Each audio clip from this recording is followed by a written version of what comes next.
तो संघ सूची में अगर विषयों की बात करें तो संघ सूची में मूल विषय थे 97 राज्य सूची की अगर बात करें तो इसमें मूल विषय थे वो थे 66 और समवर्ती सूची में मूल विषय थे वो थे 47।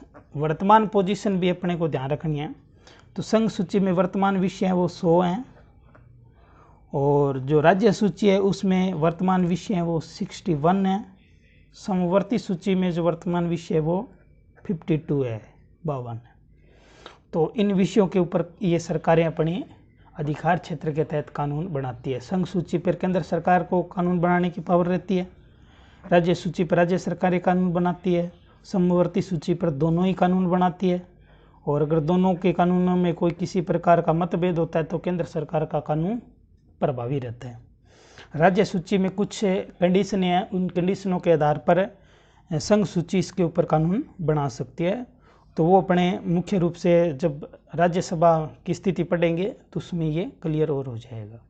एक बार हमें सिर्फ और सिर्फ अनुसूचियों के ऊपर नज़र डालनी है, इसलिए वीडियो लंबा ना हो पाए और पूरी की पूरी अनुसूचियाँ आपको एक ही वीडियो में दे दी जाए, मेरा उद्देश्य यही है। अगर आपका हमारा वीडियो पसंद आ रहा है तो प्लीज़ लाइक कर दीजिए, शेयर कर दीजिए, हमारा चैनल है वो सब्सक्राइब कर लीजिए। अगली अनुसूची है 8वीं। अगली जो अनुसूची है वो 8वीं अनुसूची है। तो 8वीं अनुसूची में क्या क्या चीज़ दी गई है। 8वीं अनुसूची 8वीं अनुसूची है वो मुख्य रूप से भाषा से संबंधित है। किससे संबंधित है? भाषा से। यानी कि हमारे संविधान में कुछ भाषाओं को मान्यता प्राप्त है, तो उन भाषाओं से संबंधित हमारी सूची है वो कौन सी है? 8 नंबर की अनुसूची है। और इसके अंतर्गत मूल संविधान में 14 भाषाओं का वर्णन है। मूल संविधान में कितनी भाषाएं हैं?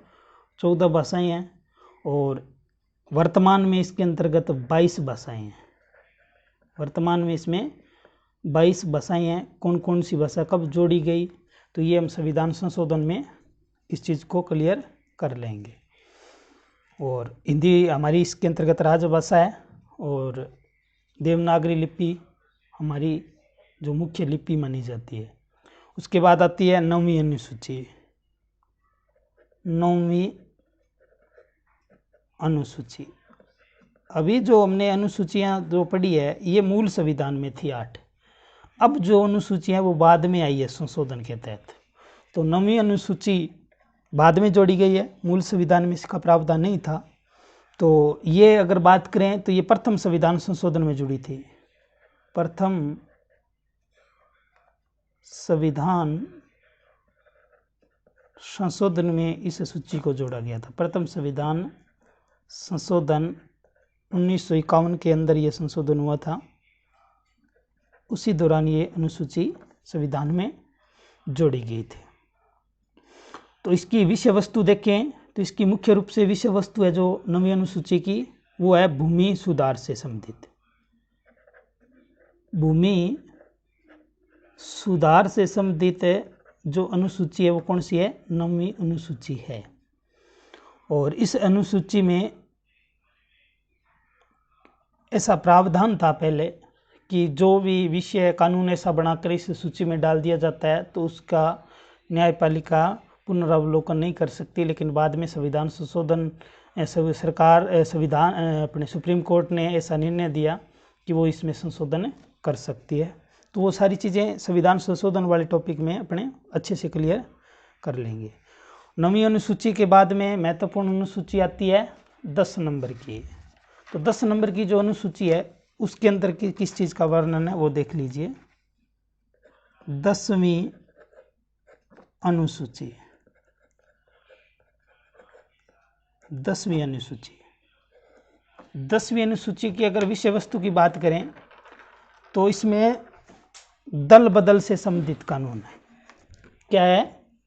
दल बदल से संबंधित कानून। यानी कि दल बदल से संबंधित हमारी अनुसूची कौन सी है? 10वीं है। तो इसकी मुख्य विषय वस्तु क्या है? दल बदल कानून। ये इसकी विषय वस्तु है मुख्य रूप से। ये अनुसूची 52वां संविधान संशोधन, कौन सा? 52वां संविधान संशोधन, 52वां संविधान संशोधन 1985 में ये सूची संविधान के अंतर्गत जोड़ी गई थी। तो ये हमारी 10 अनुसूची हो गई। अब अपने बात कर लेते हैं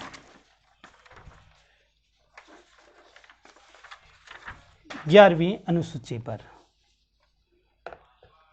11वीं अनुसूची तो ये भी बाद में जोड़ी गई है। 11वीं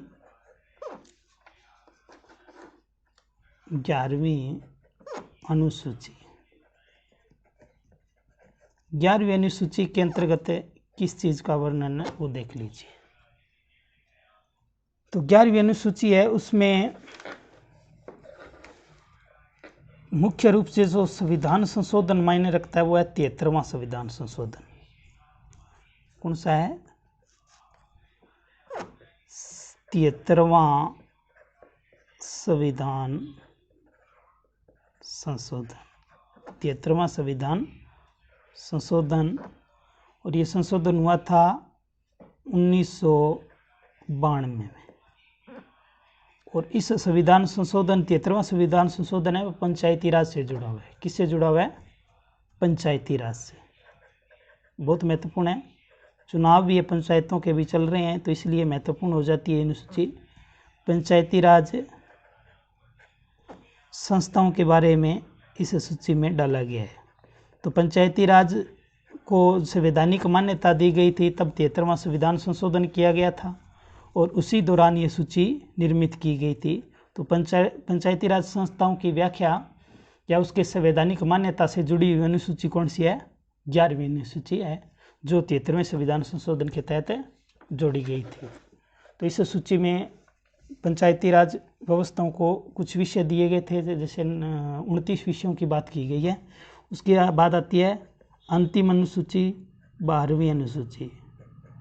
12वीं अनुसूची, 12वीं अनुसूची है वो भी इसी दौरान आई थी। ये लगातार 2 संशोधन हुए थे। इसको बोलते हैं 74वां संविधान संशोधन। क्या बोलते हैं? 74वां संविधान संशोधन।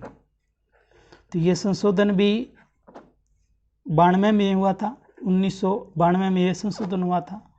अगर इसकी बात करें विषय वस्तु की, तो ये शहरी जो शासन है उससे जुड़ा हुआ है। शहरी शासन, जिसको आप नगर पालिका के रूप में बता सकते हैं, तो शहरी शासन के बारे में इसमें मान्यता दी गई है, मान्यता दी गई है। तो ये मुख्य रूप से हमारी 12 अनुसूची थी। एक बार दोबारा पुनः रिवीजन करवा देता हूँ आपको, ताकि आपको किसी तरह का कोई डाउट है वो क्लियर हो जाए। सरसरी नज़र दोबारा डाल लेते हैं। प्रथम अनुसूची है वो राज्य तथा संघ क्षेत्र के बारे में हमें जानकारी देती है, जो लगभग हमारे संविधान का पहला भाग है, जो अनुच्छेद 1 से 4 तक वर्णित है, वो प्रथम अनुसूची के तहत आता है। द्वितीय अनुसूची है वो महत्वपूर्ण पद हैं जितने भी, चाहे राष्ट्रपति है, उपराष्ट्रपति है, चाहे राज्यपाल है, चाहे विधानसभा अध्यक्ष है, चाहे उपाध्यक्ष है, चाहे सभापति है राज्यसभा का, चाहे उपसभापति है, चाहे राज्य के विधानसभा का अध्यक्ष है, चाहे उपाध्यक्ष है, या विधान परिषद के सभापति है, या सर्वोच्च न्यायालय के न्यायाधीश है, या महालेखा परीक्षक है, या महान्यायवादी है। इन सब लोगों के वेतन भत्तों और पेंशन से संबंधित जो अनुसूची है वो 2 नंबर अनुसूची है। 3 नंबर अनुसूची की अगर बात करें तो इसमें शब्द के ऊपर बात की गई है। शब्द का जो प्रारूप है वो इसी अनुसूची के अंतर्गत दिया गया। तो महत्वपूर्ण जितने पद हैं उनकी शब्द से जुड़ी हुई व्यवस्था कौन सी है? तीसरी अनुसूची है। चौथी जो अनुसूची है वो केंद्र और राज्य संबंध के केंद्र और राज्य या केंद्र शासित प्रदेश के अंतर्गत है। जो अपने संसद है उसका जो उच्च सदन है राज्यसभा, उस राज्यसभा में किस राज्य से कितनी सीटें होगी उसके बारे में प्रावधान करती है चौथी अनुसूची। उसके बाद आती है 5वीं अनुसूची। 5वीं जो अनुसूची आती है, 5वीं अनुसूची के अंतर्गत क्या दिया गया है कि अनुसूचित जाति और जनजाति क्षेत्र के प्रशासन और नियंत्रण से संबंधित हमारी संविधान की 5वीं अनुसूची है। छठी जो अनुसूची है वो असम, मेघालय, त्रिपुरा, मिजोरम राज्य में अनुसूचित जनजाति क्षेत्रों के प्रशासन से संबंधित है। 7वीं अनुसूची है, ये शक्तियों के विभाजन से संबंधित है। केंद्र और राज्य के बीच में शक्तियों का विभाजन किया गया है, ठीक है ना। ये विभाजन संघ सूची, राज्य सूची और समवर्ती सूची में विषयों को बांट कर किया गया। तो संघ सूची में मूलतः 97 विषय थे, वर्तमान में 100 विषय हैं।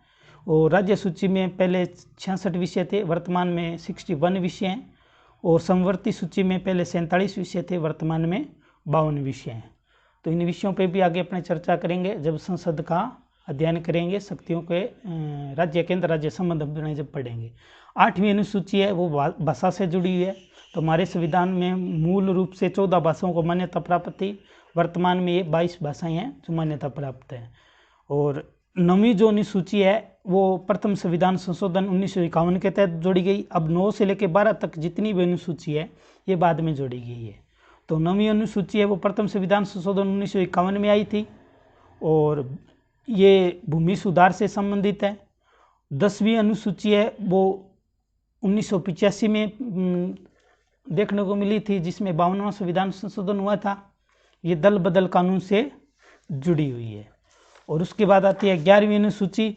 11वीं अनुसूची 73वें संविधान संशोधन से आई थी 1992 में, जो पंचायती राज संस्थाओं से जुड़ी हुई है। 12वीं अनुसूची है ये 74वें संविधान संशोधन 1992 में आई थी, जो शहरी स्वशासन से जुड़ी हुई है। यानी नगर के अंतर्गत जितना भी शासन है, चाहे वो नगर पालिका है, ठीक है, चाहे नगर निगम है, उससे जुड़ी हुई है अनुसूची है। तो ये थी हमारे संविधान की अनुसूचियाँ और उसमें वर्णित विषय। अगर आपको हमारा वीडियो पसंद आया हो तो प्लीज़ लाइक कर दीजिए, शेयर कर दीजिए और हमारे चैनल को सब्सक्राइब जरूर कर दीजिए। धन्यवाद।